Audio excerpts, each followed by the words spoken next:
नंदीकेश्वर महाराज संस्थान फुलुंब्री हे आमचं देवस्थान गावाचं आहे आणि जागृत असल्यामुळे आम्ही त्यांचं सर्व गावकरी येऊन यांची सेवा करतो. आणि 2-3 दिवसापूर्वी शनिवारी रात्री भजन मंडळी होती, भजन त्यांना लोक पाणी मागितलं त्या लोकांना, तेव्हा आम्ही पाणी काढून दिलं.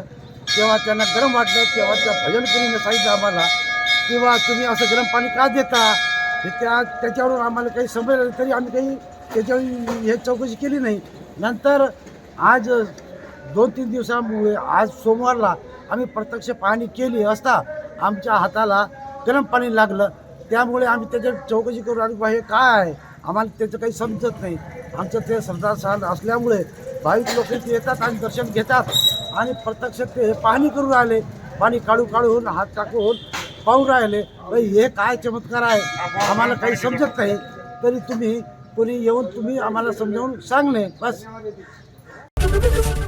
एबीपी माझा, उघडा डोळे बघा नीट.